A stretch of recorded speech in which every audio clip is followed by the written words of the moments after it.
Hello hi नमस्कार। मैं हूं आपका भाई नवीन कुमार सिंह और आप देख रहे हैं जीआई बाढ़ ब्लॉग। मैं वीडियो बनाता हूं इंश्योरेंस संबंधित जानकारी, परेशानी और हिस्टोरिकल पैलेस के ऊपर, नेचर के ऊपर और सोशल एक्टिविटी के ऊपर। तो आज का विषय है इंश्योरेंस से रिलेटेड। 1 जनवरी 2023 से eKYC और CKYC इंश्योरेंस सेक्टर में लागू हुआ है, जो कंपलसरी है। तो आज का विषय इसी के ऊपर है। पहले हम बात करते हैं CKYC क्या है। CKYC एक 14 नंबर का डिजिटल नंबर है, डिजिट है, जो क्लाइंट के आईडी प्रूफ के लिंक करने का काम करता है। आईडी प्रूफ को लिंक करने का काम करता है। इसे इलेक्ट्रॉनिक फॉर्मेट में सेल्फी स्टोर किया जाता है। यानी कुल मिलाकर कहा जाए तो ये अपने ग्राहकों का डाटा रिकॉर्ड करने का या रिकॉर्ड रखने का काम करता है। इसमें पैन कार्ड यूज होता है। अब आ जाए eKYC क्या है। अब बैंक में खाता खुलाने से लेकर राशन कार्ड या राशन लगाने के वक्त भी आपने देखा होगा कि आप अंगूठा लगाते हैं राशन लेने में। रसोई गैस लेने में आपको आधार नंबर मांगा होगा, आधार कार्ड मांगा होगा। मोबाइल कनेक्शन लेने में भी आधार नंबर आपसे लिया होगा, आधार कार्ड का कॉपी लिया होगा। शेयर बाज़ार में अगर कोई आप प्लान लेते हैं, पैसा जमा करते हैं, शेयर खरीदते हैं, वहाँ भी आपको आधार नंबर की ज़रूरत पड़ता है। ऑनलाइन लोन अगर आप अप्लाई करते हैं तो वहाँ भी आधार की ज़रूरत पड़ता है। यहाँ तक कि किसान क्रेडिट कार्ड में भी अगर आपको पैसा की ज़रूरत है, पैसा लेना चाहते हैं, तो वहाँ भी eKYC की ज़रूरत पड़ती है, आधार नंबर का ज़रूरत पड़ता है। विदाउट eKYC के आपको किसान क्रेडिट कार्ड से पैसा नहीं मिलेगा। तो ये सारे जो फॉर्मेट है, सारे जो तरीके हैं eKYC का, ये आधार से लिंक्ड है। बहुत सारे लोग इसे आधार KYC भी कहते हैं। यहाँ तक कि भारत में यह काम आधार के नंबर के जो है उसकी मदद से ही ये काम होता है। अब आप सोचते होंगे कि ये सारी चीज़ें क्यों हो रही है, इससे हमें क्या फ़ायदा है। तो देखिए, बहुत लोगों ने इंश्योरेंस कराने के वक्त कहते हैं कि मैं आधार नंबर क्यों दूँ, पैन कार्ड क्यों दूँ। तो यही सब देखते हुए मैंने ये वीडियो बनाने का सोचा कि कुछ मैं लोगों में जागरूकता दे सकूं, जानकारी दे सकूं। तो ये इसलिए ज़रूरी है कि आजकल आपने देखा होगा बहुत सारे लोग इंश्योरेंस को लेकर के बात कर रहे हैं। इंश्योरेंस में क्यों ज़रूरी हुआ, जो 1 जनवरी से लागू हुआ वो क्यों हुआ। अदर सेक्टर में जैसे आप राशन कार्ड में ले लें तो वहाँ पहले से है। बैंक में KYC पहले से आपने बैंक खाता खुलाया होगा तो ऑलरेडी आपने आधार नंबर, पैन नंबर दिया होगा। मोबाइल कनेक्शन लेते हैं तो विदाउट आधार नंबर दिए आपका नहीं मोबाइल मिलता है। तो इसी तरीके से हर एक सेक्टर में ये चीज़ें पहले से लागू है। और ऐसा नहीं है कि इंश्योरेंस में लागू नहीं है। जब आप क्लेम करते थे, जब भी आपके गाड़ी हादसाग्रस्त हो जाता था या हेल्थ पॉलिसी आपने लिया हुआ है, तो तो आप बीमार होते थे, हॉस्पिटल में एडमिट होते थे, तो क्लेम फॉर्म साइन करने के वक्त इसकी ज़रूरत पड़ता था, ये ऑलरेडी जमा होता था और आप देते भी होंगे। अगर LIC में आप क्लेम रिकवर कर रहे हैं, आपका मैच्योरिटी पूर गया या कोई आप क्लेम का दावा ठोक रहे हैं, तब भी आप आधार और पैन देते होंगे और ये मस्ट था पहले भी, लेकिन क्लेम के वक्त मस्ट था। अब इंश्योरेंस लेने के वक्त ही ये कंपलसरी हो गया है। तो आखिर ऐसा क्यों हुआ? इसके पीछे का कई सारे रीज़न हैं। उसमें से कुछ हम आपको जो सामान्य भाषा में अपने हिंदुस्तानी लैंग्वेज में जो बता सकता हूँ वो ये है कि आपने देखा होगा आए दिन हमारे हिंदुस्तान में बहुत सारे, खास करके मोटर एक्ट से रिलेटेड, मोटर में एम परिवहन पे आप गाड़ी का नंबर डालते हैं तो वहाँ पे एम परिवहन पे आपको दिखा रहा है कि आपका गाड़ी इंश्योर्ड है, बट रियल में आपका गाड़ी इंश्योर्ड नहीं होता है। आपके पास डॉक्यूमेंट्स के नाम पे कोई चीज़ नहीं होता है।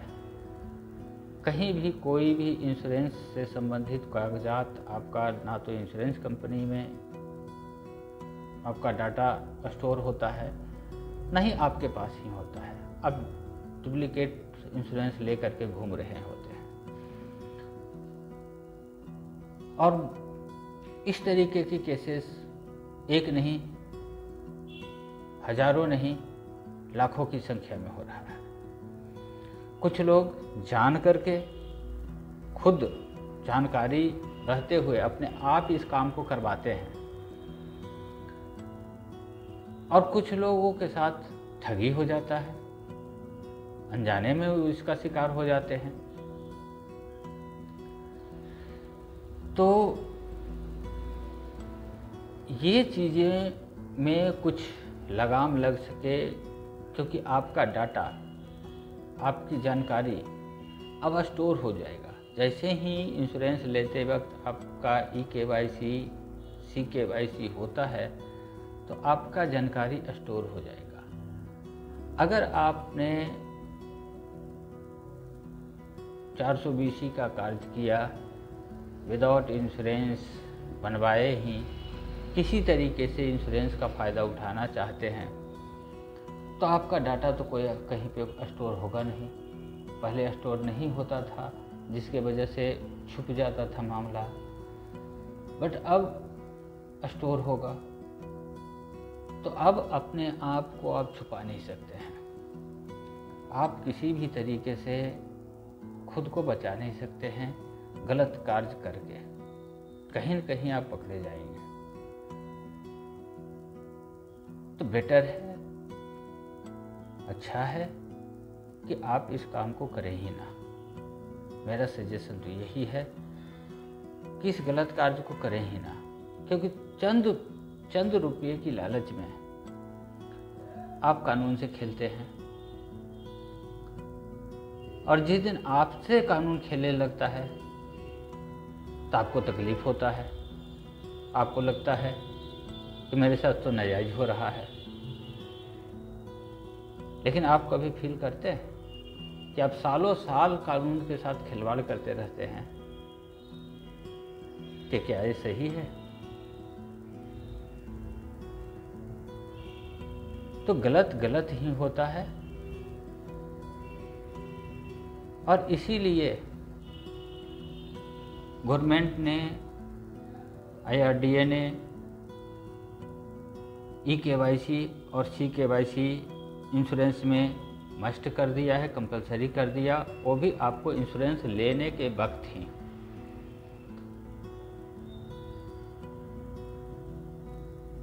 तो कुछ लोगों का, जैसा मैंने फील किया है, मैंने महसूस किया है कि कुछ लोगों का ये शिकायत है और ये जायज़ भी है कि पैन नंबर दो, तो पैन इंश्योरेंस में लेता नहीं है। जैसे ही आप KYC के लिए पैन नंबर डालते हैं तो आपका पैन नंबर इनवैलिड बताता है। तो सोचने वाली बात है कि भारत सरकार द्वारा बनाया हुआ पैन कार्ड क्या गलत हो सकता है? नहीं, बिल्कुल ही गलत नहीं है। तो इंश्योरेंस कंपनी के सॉफ्टवेयर में, उसकी व्यवस्था में कुछ न कुछ कमी है, जिसकी वजह से परेशानी आता है, और इंश्योरेंस कंपनी को इस पर ध्यान देने की ज़रूरत है। क्योंकि तब जब CKYC नहीं होता, आधार नंबर नहीं लेता, तो हम eKYC करते हैं। CKYC जब पैन नंबर नहीं लेता है तो हम आधार नंबर से eKYC करते हैं। तो eKYC क्या है? जब हमारे पास पैन नंबर अवेलेबल नहीं है तब हमें eKYC की ज़रूरत पड़ती है। जैसे बैंकों में आपने देखा होगा कि आपके पास पैन नंबर नहीं है तो फॉर्म 60 साइन करके आप देते हैं, भर के देते हैं कि मेरे पास पैन नंबर नहीं है, तो सिर्फ आधार से आपका लिंक हो जाता है। ठीक इसी तरीके से इंश्योरेंस में भी है कि अगर आपके पास पैन नंबर नहीं है तो फॉर्म 60 भर करके आप दीजिए, फिलअप कीजिए, आपका आधार के साथ लिंक होकर के इंश्योरेंस हो जाएगा। तो पैन नंबर रहते हुए भी बहुत सारे केसेस में फॉर्म 60 भरना पड़ता है, आधार से ही सिर्फ लिंक करना पड़ता है और इंश्योरेंस जारी करना पड़ता है। तो ये अगर आपने पैन नंबर का सिस्टम बनाया है, सॉफ्टवेयर अपडेट किया है, तो पैन नंबर लेना चाहिए। अगर नहीं लेता है तो इंश्योरेंस कंपनी को इसमें सुधार करने की ज़रूरत है, इसमें ध्यान देने की ज़रूरत है। और हम जनता को भी अब इस क्षेत्र में जागरूक होने की ज़रूरत है कि आप गलत क्वेश्चनबाजी ना करें कि आज तक तो आपने आधार मांगा नहीं, इंश्योरेंस में पैन मांगा नहीं, हम आपको इंश्योरेंस का पैसा भी दे रहे हैं, फिर आधार क्यों दें, पैन क्यों दें, कहीं आप मेरे आधार पैन का मिसयूज तो नहीं करेंगे। आपका सोचना एज ए पब्लिक जायज़ है, बट एक चीज़ आप समझ लें कि जो भी इंश्योरेंस कंपनी से जुड़े हुए लोग हैं, इंश्योरेंस सेक्टर से जुड़े हुए पर्सन हैं, उनका चेहरा, उनका ऑफिस आप जानते हैं, उनके बाई फेस भी आप जानते हैं, तभी आप उनसे जुड़े हैं और उनको आप पैन नंबर, आधार नंबर दे रहे हैं। तो इंश्योरेंस सेक्टर में जो लोग जुड़े हुए हैं, जो लोग भी हैं, वो कभी आपके साथ गलत नहीं करेंगे।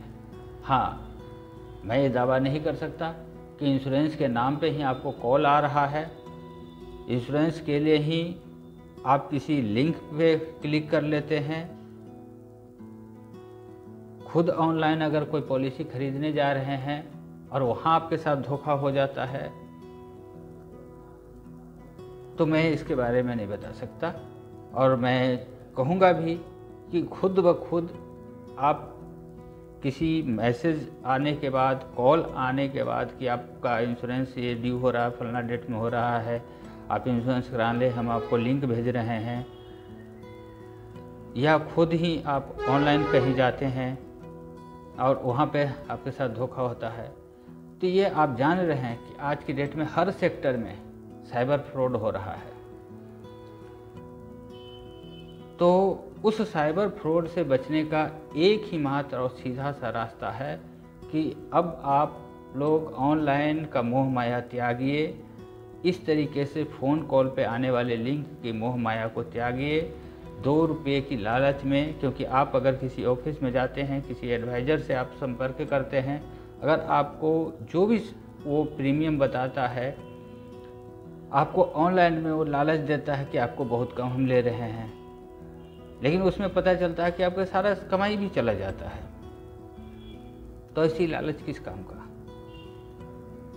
कम से कम ये तो 100% तसल्ली होता है कि हम फलने कंपनी के किसी कंपनी के ऑफिस में गए, वो एक बॉडी है, ऑफिस एक बॉडी है। किसी एडवाइज़र से संपर्क करते हैं बाय फेस, वो एक बॉडी है, आप उसको जानते हैं, पहचानते हैं। किसी तरीके से भी गलत कार्य होने पे आप उसको जवाबदेह ठहरा सकते हैं। तो बेटर रास्ता आज की डेट में यही है, जिस तरीके से साइबर फ्रॉड हो रहा है, कि आप डायरेक्ट किसी बॉडी के संपर्क में आकर ही इंश्योरेंस खरीदें। किसी लालच में आकर के भी ऑनलाइन से बचने का कोशिश करें।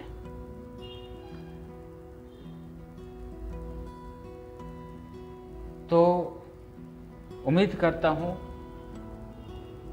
मैं एक जनरल इंश्योरेंस एडवाइज़र होने के नाते, साथ ही एक हिंदुस्तानी होने के नाते आपको हम एक उपयोगी जानकारी दे पाए होंगे। अगर मेरा दिया हुआ ये जानकारी आपको अच्छा लगा हो, जागरूकता फैलाने वाला लगा हो, जानकारी देने वाला लगा हो, ज्ञानवर्धक लगा हो, तो मेरे इस वीडियो को लाइक, सब्सक्राइब और शेयर करना ना भूलें। जय हिंद, जय भारत, धन्यवाद।